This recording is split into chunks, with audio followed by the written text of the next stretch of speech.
Hey everyone, welcome to Horror Talk Live, episode 11. Happy Friday. I hope you all had a great week out there. And if it wasn't, at least it's Friday, which is always a plus. I'm Brian. This is my son Troy. It's about as much as you're going to get out of him. He will be participating in this. Um, Today on this episode, we are going to talk about one of my favorite filmmakers of all time, not even just in the horror genre, but of all directors, John Carpenter's The Fog. But before we get into that, we're going to talk about some movies we saw recently. I'm going to go over some recent physical media releases I got.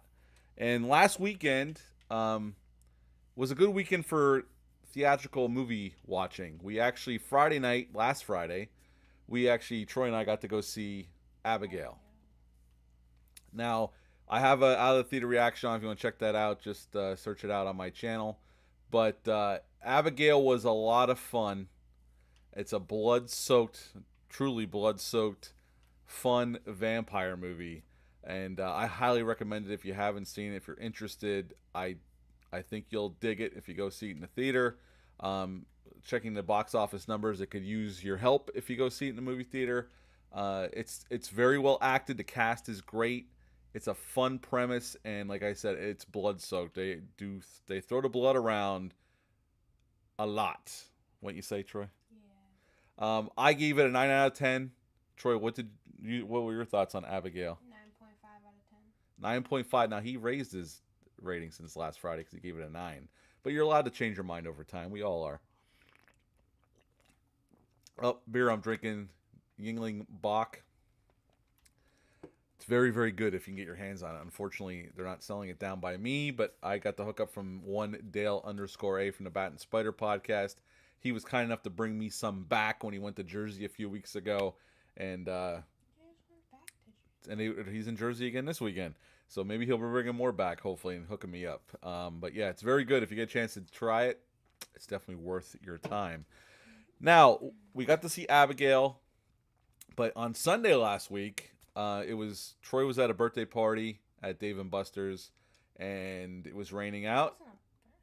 Yes, it was. Oh, yeah, it was. And it was raining here all day, and my wife had to sleep because she worked last Sunday night. So I got to go see The Ministry of Ungentlemanly Warfare, the new Guy Ritchie movie starring Henry Cavill. And a great cast. Henry Golding's in it, Alan Ritchson's in it, Eliza Gonzalez is in it, Carrie Elways is in it. Has a great cast in it from top to bottom. And I loved it. It's a great war movie. It's very, very fun. You could tell Cavill's having a blast. It's based on a true story. True story. It is based on a true story. Operation Postmaster from the files of Churchill that got declassified back in 2016. It's a very fun war movie. You can tell they took liberties, but still, at the end of the day, I mean, the biggest action set pieces of Guy Ritchie's career. Oh, no problem. How do I sound out there? I might as well ask why I got some folks in here.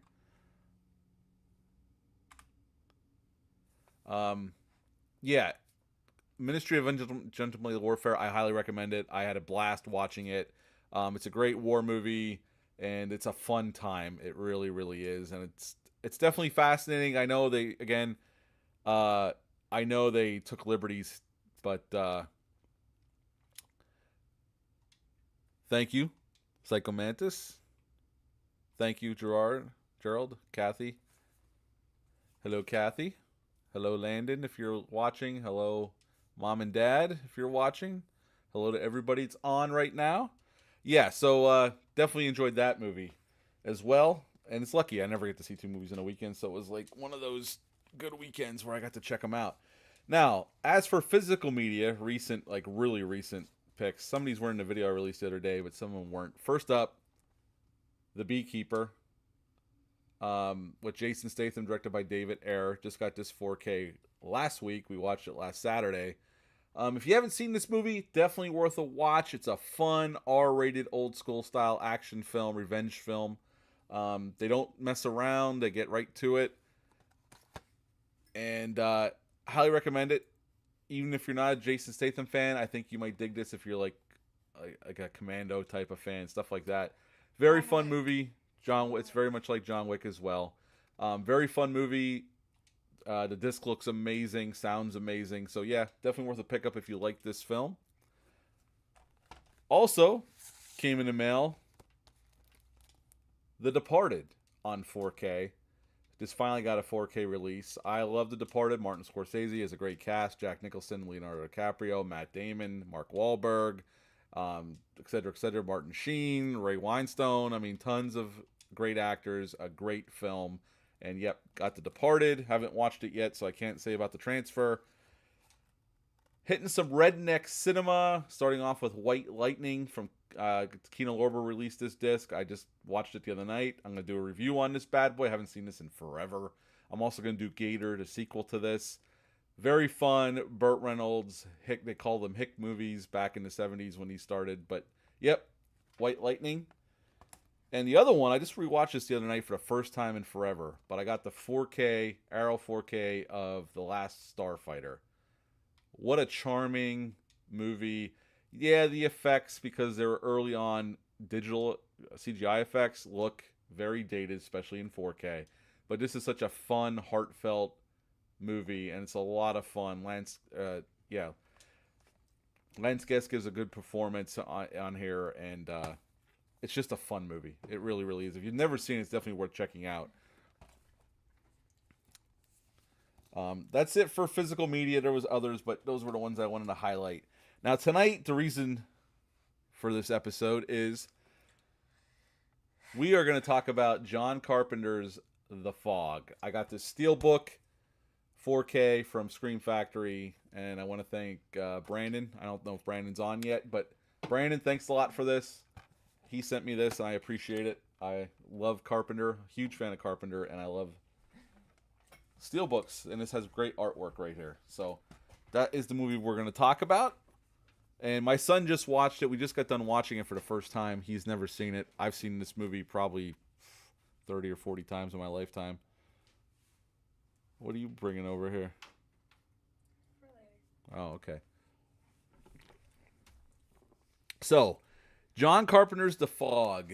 It came out on February 8th of 1980. Now, Carpenter co-wrote and directed this film along with Deborah Hill, helped co-write this film. Oh, that's cool. The Laserdisc. Oh, God, Laserdiscs. I miss Laserdiscs. Never had one. I've been in a home theater that had a Laserdisc, though, and it was awesome. Now, Carpenter, coming off the success of Halloween in 78, he went off to do a TV movie same year, Someone's Watching Me. That was Adrienne Barbeau. That's the first time he worked with Adrienne Barbeau in that film. If you've never seen that, it's definitely worth watching. You can see Carpenter's style in that film, even though it's a TV movie. And then he went off to do Elvis with Kurt Russell in 1979. It's a TV movie. And then he signed a 2-picture deal with Avco Embassy, and this was the first film. The second film would be Escape from New York. And both films were successful for Avco Embassy. Now, the budget on this film was $1.1 million. That's after reshoots, and we'll talk about that later. And upon release, it made $21.4 million. As I said, he co-wrote and with Deborah Hill, and Deborah Hill produced this film as she did on Halloween, and she would go on to do On Escape from New York as well. And in this film, we have a great cast, although at the time, now looking back, this is a great cast, but at the time, this is a very younger cast, except for Janet Leigh. We have the great Adrienne Barbeau. This is her first theatrical film. She had been other stuff. Obviously, she was in Someone's Watching Me for Carpenter, but this is her first theatrical film that she was in. She plays Stevie Wayne, the owner of the radio station KAB in the Lighthouse in Antonio Bay, California. We got Jamie Lee Curtis reteaming with Carpenter off of Halloween, playing Elizabeth. She's a hitchhiker that ends up with Tom Atkins in this film, playing Nick Castle, which Carpenter named that character off of his best friend, or his good friend Nick Castle, who played Michael Myers in the original Halloween and co-wrote Escape from New York with him. And he also directed The Last Starfighter that I just showed you. Janet Leigh, the first time she ever was in the same film with Jamie Lee, playing Kathy Williams. She's not the mayor of Antonio Bay, but she's a council member, or she's on the history committee, whatever she is, and she's planning this 100-year centennial anniversary of Antonio Bay. And we also got John Houseman right in the beginning of this film as Mr. Macon. We also got Nancy Keys. She used to be married to Tommy Lee Wallace. She's in this film. She was in a bunch of Carpenter stuff early on. She was in Assault on Precinct 13. She was in Halloween. She was in this. She would go on to be in Halloween 3 as well. Charles Cyphers reteamed with Carpenter off of Assault on Precinct 13 and Halloween, and he was also in Elvis as well. He plays Dan O'Bannon, which was a shout out to Carpenter's schoolmate, Dan O'Bannon, who co-wrote Dark Star with Carpenter. And Hal Holbrook playing Father Malone, a great character actor, and George Buck Flower, his first time working with Carpenter here, and he would go on to be in They Live, Children, A Village of the Damned, Body Bags, Starman, Escape from New York, and right in the beginning of this film, one thing Carpenter was always great at, and this film is no exception, is setting the tone. Right away in the first couple minutes of the film, Carpenter was always a master, because I don't think he's ever going to direct again, that's why I'm saying he was, a master of setting tone in the beginning of his films. And it's no different here. The kids huddle around a campfire with John Houseman's character telling this ghost story about the Elizabeth Dane. And then the camera kind of pans up, shows the beach and the ocean at night, and we get the title. And then we go on to the sequence around Antonio Bay, with weird supernatural activity going on in the town, with the gas station, car alarms going off, etc., etc. And then we're into it, meeting our main cast. We're introduced to Stevie Wayne. We learn she runs this lighthouse. Nick Castle, Tom Atkins' character, he meets Jamie Lee Curtis's character, picking her up. She's a hitchhiker coming through town. So Father Malone, we meet him right away, and John Carpenter has a little small role as Bennett, his assistant in this film. So set up the characters right away, and then we get in basically into the plot. Antonio Bay is about to have their centennial anniversary, but the town has a dark secret, which Father Malone discovers when he finds the diary because of all the supernatural activity right at the beginning of the film. And we find out that the people of the town, his great-grandfather was involved in this, that Blake and his people want to set up a colony about a mile north of Antonio Bay, and it's going to be a leper colony, and he can't stand the thought of that. So they put fires on the beach. The Elizabeth Dane comes in, crashes on the rocks, and they take their gold, and all Blake and all his people die. And now they're back for revenge. And pretty much, as the film goes on, as you know if you've ever seen this film, and I know, Gerald, you've seen it, we get different action, with the fog. It's not, this movie's not fast-paced until like the last 15, 20 minutes. It takes its time. It's very deliberate. It kind of reminds me of Carpenter's film They Live in a lot of ways, where it's very deliberate, takes its time, and then bam, the last 20, 25 minutes, it just goes all in, hits the gas pedal. It's a lot of the same here with the fog. I love the actors here. I mean, as we know, we have to figure out how we're going to stop the fog. And really, at the end, when they're held up in the church and they find the gold cross, Father Malone thinks he could stop all this by giving himself up and giving Blake back his gold. And Blake takes the gold, and then at the end we get that stinger where he comes back and kills Father Malone. And that's the end of The Fog. What to like about this film? Well, honestly, the cast. The cast is great here. Carpenter was always great at casting his films, and he uses a lot of the same people. Obviously, Nancy Keys, she was married to Tommy Lee Wallace at the time. Charles Cyphers is a Carpenter regular. George Buck Flower would go on to become a Carpenter regular after this one. Kurt Russell worked with Carpenter a bunch of times, so I always appreciate that about Carpenter. Yes, I love the fog, the way it looks moving around. I mean, this was a lower budgeted film, $1 million, give or take, 1.1 after the reshoots, which we'll talk about in a little bit. So it's not like Carpenter had a ton of money. Now, he certainly had a lot more money than he did on Halloween, which was $330,000. So this was a huge increase, but it wasn't still for what they were trying to accomplish. And Carpenter was always so great with doing a lot with not a lot of money. He always was great with his effects, even considering the budget he had, except for The Thing. I mean, The Thing effects are amazing, and he had money to pull those off. But most of the time, Carpenter was working with very low budgets, and he had to do a lot with very little. And here is no exception. They do a lot with not a lot of money. Um, I love the score. Carpenter's score. I have it on CD. I've had it for years. I love the score of this film. It's not my favorite Carpenter score, but it would definitely be in my top 5 Carpenter scores. Um, the fog effects, as Gerald just pointed out in the chat, I love the fog effects. I mean, for 1980, they look pretty good. Now, my son's going to argue that later when I give the to him. He might make some. He's a little angry with some of his comments, but um, I love the ghosts in the fog, or I just like the way they're positioned, the way they're lit.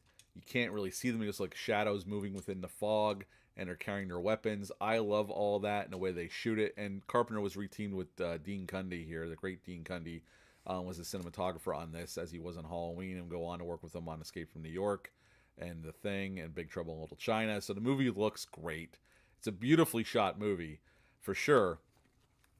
I I dig the Lighthouse. The Lighthouse radio station was a stroke of genius. I love that idea, and the lighthouse they picked to shoot around, which is up in Point Reyes National Seashore. It's just a great location. Those long steps going down to it. It's outbuilt on these rocks. I just love the location. The town, Point Reyes, which Carpenter had a house up there for many years. The town is like a small, quaint little fishing village, and Carpenter definitely leans into that. My son's playing Call of Duty while he's on this with me. The setting I always dig. I love small town settings, and this is another one that's picture perfect.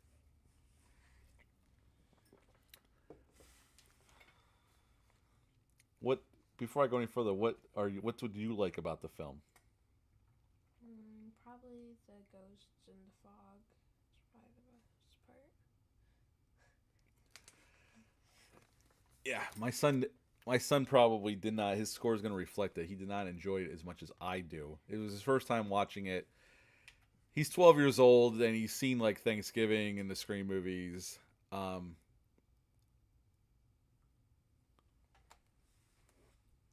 Oh, absolutely. The sense of her being by herself in the lighthouse because she's surrounded, she can't leave, but also she feels a duty. Oh, probably. Yeah, I didn't even think about that. The Thriller music video, which was directed by John Landis. So, yeah, they probably did. They probably did use the same fog effects. But I love that where she stays, she feels a duty to let the town know what's going on, and then in conjunction with what's going on at the church, she's surrounded and trapped in the lighthouse, and basically fighting for her life by climbing up on top of the lighthouse, trying to get away from it. And then we get that great scene with the two ghosts after her, while we're also cutting back to the church, cutting back and forth what's going on at the church, and Father Malone about to sacrifice himself before Nick Castle pulls him away from the cross that looks like it's on fire. And that was Rob Bottin playing Blake, by the way, at the end. Rob Bottin also made up the ghost where she hits it. Adrian Barbeau's character hits it, and you see the green, and that Rob Bottin made up. That was the first time he worked with Carpenter that led up to The Thing, and we all know how those effects turned out. Some of the best ever done on film. My son hasn't seen The Thing yet. We got to watch that one. Why haven't I seen it yet? I don't know why we haven't watched it yet. You tell me. You tell me. Never my fault that we haven't watched it yet. I've been late to watch it. Oh yeah, it definitely makes for some dramatic suspense with her seeing the fog move around and be able to report to the town, especially with the power going out and people in their cars. It's the only way they can get any information what's actually going on. I do love the stuff in the church at the end as well. Like, I like that Father Malone realized that his family is a big reason why everything is going on, and he was willing to sacrifice himself to save everybody else, because at that point they knew they only were going to kill one more, or 6 must die, as the piece of wood said in the radio station. And I like that he was going to make that sacrifice. But then at the end, even though he gave the gold back, it didn't matter. Blake still came back for that 6th person that they wanted. So, it's typical in Carpenter fashion. It wasn't really a happy ending, at least for Father Malone. And Carpenter was always good with those endings that are either ambiguous or not a very happy ending. And The Fog definitely does not have what you could say a typical happy ending because Father Malone does get killed at the end of the film. Um, Now, what else did I like about this film? Anything else you like besides the ghost? Nope. He's gonna be a tough one. I love all the fog effects and the way they pulled them off on such a low budget. If you watch the documentary on the Blu-ray or the 4K, it's an older documentary, but it's really well done about going into certain aspects of what they did to pull off some of the fog effects. I mean, obviously, fog machines were used, but also with shooting a plate on a studio and putting it over like the beach or the water. And I love movie magic stuff like that, and they definitely, again, they did a lot with very little here. Um, do I have any negatives on this film before I throw the negatives to Troy and we'll get into some trivia? I don't really have too many negatives about this film. I've always enjoyed this film since I was a kid. I used to play it a lot on TV, and it's almost like a warm blanket movie. It's one I can pull out. I watch it a few times a year, and it's just, could there be a little bit more? Yes, the Houseman stuff was a reshoot. A matter of fact, we'll get into that in a minute. But yeah, there was quite a few scenes that were reshot. They edited it together. I know in the making of, Carpenter said he came back from vacation. Tommy Lee Wallace was one of the editors on it. He was also the production designer. And he said, "How do we do?" And the reaction wasn't good. And Carpenter watched it and he was like, "Okay, we gotta get some more money and go fix this thing." So yeah, the Houseman stuff was a reshoot. The lighthouse sequence with Adrian Barbeau was a reshoot. The stuff on top of the lighthouse, that was also a reshoot as well. The stuff with Buck Flower and the other gentleman on the deck of the boat, the Seagrass, when they get killed, that was a reshoot as well. And the body in the morgue that gets up and attacks Jamie Lee was a reshoot as well. And then Carpenter actually went back and redid a bunch of his score for the film as well after he reshot it. So there was a lot of work done after the fact on this film. I would like to see what it originally was, to see if it's as bad as Carpenter said it was. I'm sure, I mean, he would know, but I'd be interested in seeing that. I'm sure the footage isn't available, or Carpenter doesn't want nobody to see it, but I would definitely wouldn't mind seeing what it was originally like. But he said it was pretty lifeless, I guess, and they had to juice it up a little bit. But hey, Carpenter was a pro. He went in there and they got it done, and I think the movie's really good. The only thing I would say is, especially for younger audiences like my son, because everybody's on the YouTube generation and TikTok, it takes its time. Again, like I said, it's very deliberate. We get that beginning with all that stuff and the guys getting killed in the seagrass. But then there's a lull. We're getting to know our characters, and it takes its time. This isn't what you would call a slam bang horror film. It's not, and like I said, it kicks in the last 15, 20 minutes, but it definitely takes its time. It's very deliberate. It's not an overly long movie. It's only an hour and a half, so it's not like it's not a 2-hour movie. And my son his patience were starting to wear thin. So I'm gonna kick it to Troy. What were your negatives about the movie? The effects. Lean over towards the microphone, please. The effects. And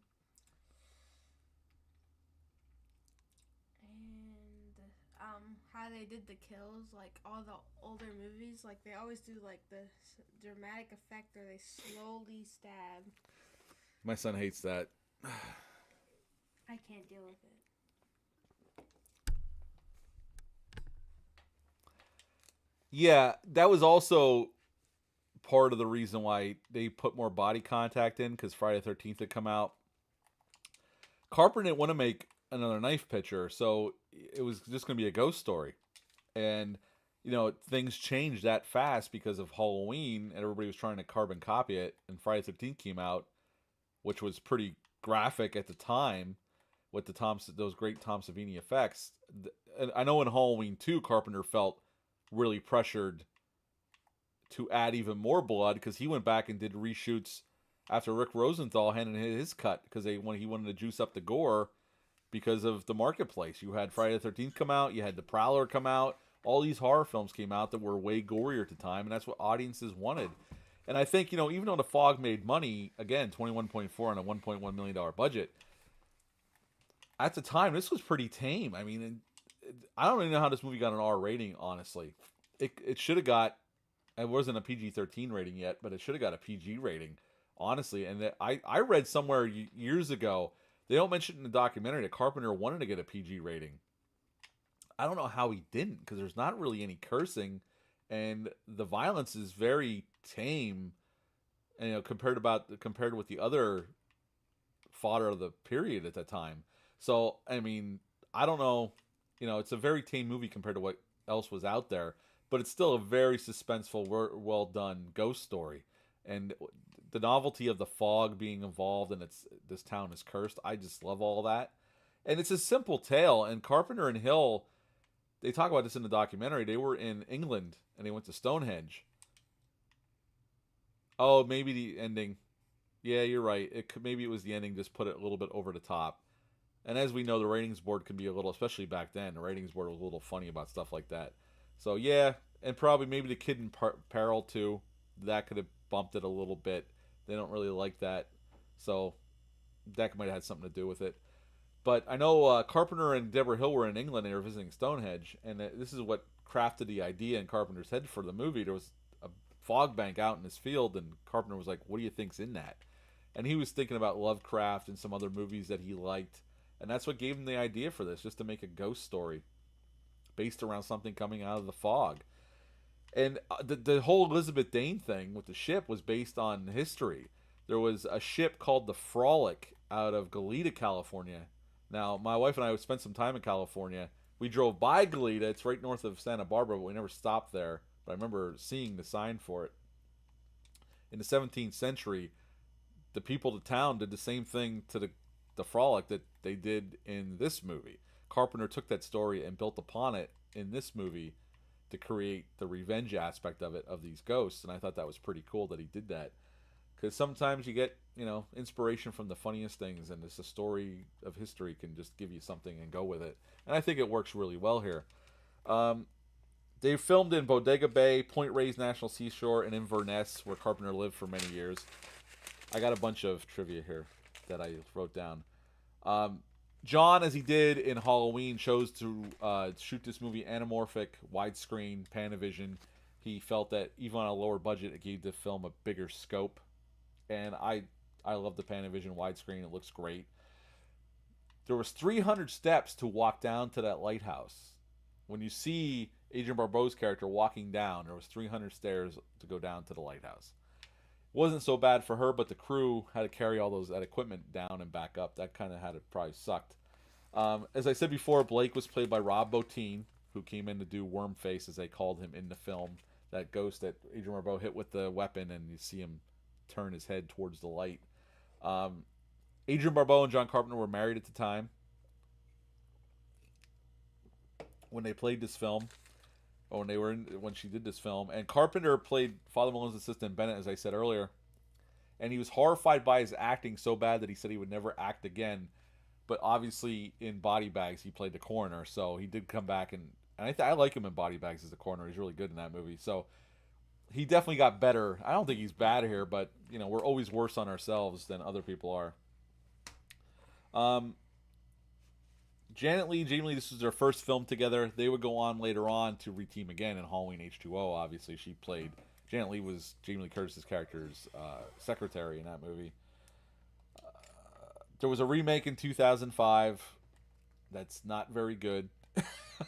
I do own it. My buddy Dale _ from the Bat and Spider podcast has it. He borrowed to watch it. Yeah, that's about it on trivia that I got. Now, when was the last time you guys watched The Fog out there that are watching? Did you watch it leading up to this? Have you watched it within the last year? Where would you rank it in your Carpenter? Yeah. Yep. Deborah Hill and Carpenter were a thing. And I even in the documentary on Jamie Lee Curtis mentioned on a different interview, I saw her and she said she kind of felt bad for Deborah because here's Adrian and John and Deborah and John were together for a time, and now here Adrian and John are married, and they're all working together. But they all worked as a pro, as far as I know, and for any research, that there was no problems on set, that everybody got along and got the movie in the can, as it were. Um, I really like The Fog. Before I give it my rating, and we'll go into a few other things, and we'll announce next month's movie. Um, Again, Troy's rating is probably going to shock some. Maybe it won't because he's 12. Uh, I would give The Fog, honestly, I would give The Fog a 9 out of 10. I really like The Fog.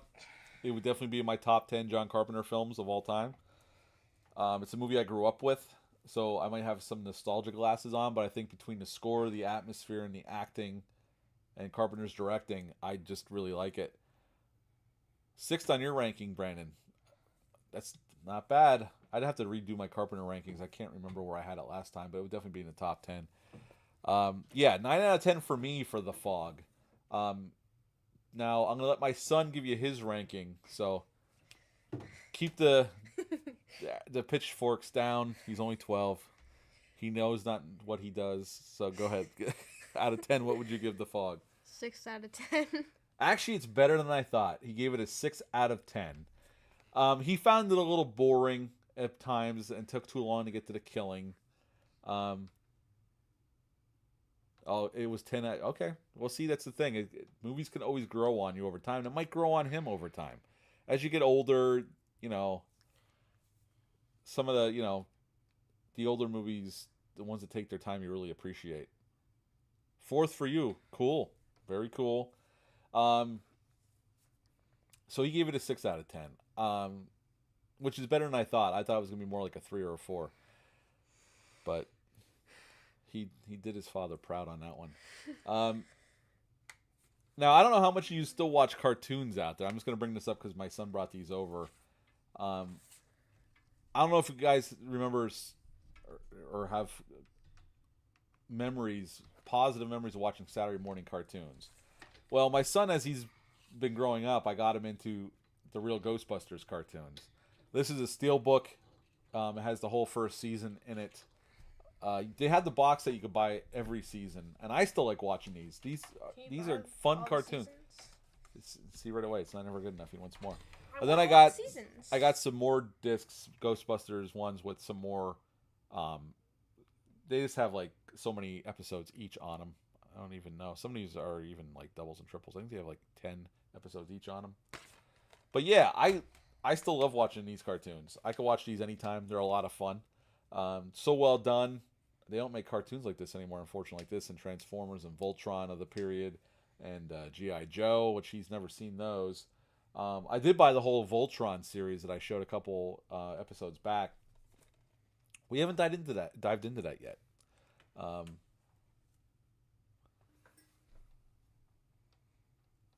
Oh, that's cool. Yeah. I actually would like to go back with the Fall Guy coming out, which I want to see because it looks fun. That comes out next weekend. I actually want to go back and rewatch this series. I remember watching this series. Yeah, Kurt, I don't like the cartoons anymore either. I don't like the way they're designed, the way they're animated. I think it kind of sucks. I don't know. It's definitely lost its magic. I'm talking like cartoons. I'm not talking movies. I just don't like the animation style anymore. I don't know. It's cold. It doesn't feel right. I don't know. Especially Tom and Jerry, the new like Bugs Bunny they're putting out and stuff like that. It's horrible. I don't like the new Bugs Bunny, the Looney Tunes. Like I rather the old Chuck Jones, the hand-drawn ones. They look better. I don't know. I don't know what it is. If you could disagree with me, that's fine. I just don't dig the new animation style. I just don't on these shows. He doesn't watch many cartoons. He watches the old ones. He'll pull these out and watch them before he'll watch anything new. And he's 12. He's getting beyond some of that, the cartoon stuff on TV. But he'll still watch these and Voltron stuff. But, yeah, I wouldn't mind going back and rewatching The Fall Guy. I used to watch it when I was a kid. I remember it was on TV. Lee Majors, I liked that show along with MacGyver, A-Team. Those were my favorite shows on TV back then. And I wouldn't mind going back and rewatching The Fall Guy. I might. We'll see. I don't know if it's streaming anywhere. I know you can get the DVD on Amazon. Darkwing Duck. Yeah, Duck. I used to love DuckTales. Johnny Quest. Yep, Johnny Quest. Remember the Spider-Man cartoons? I'm talking from the '80s Spider-Man cartoons. I used to watch those. A Beetlejuice cartoon that was on Saturday morning. What was the other one? Yeah, Johnny Quest. There was another one Saturday morning card. What was that? Centurions. Oh my God, Brandon, I haven't thought about that in a long time. I remember those. Are those streaming anywhere? That'd be something to look up. Uh,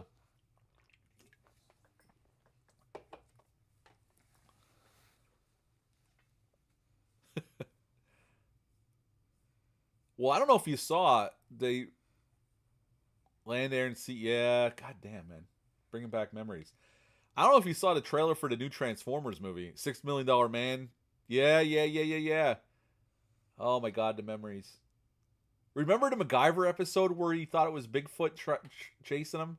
Does anybody remember that? He was in the woods and they thought it was a guy in a suit, obviously, but at first they make it seem like it's Bigfoot in the woods. I remember that. I think I have that. It was in season 1. I have the whole first season of MacGyver on DVD.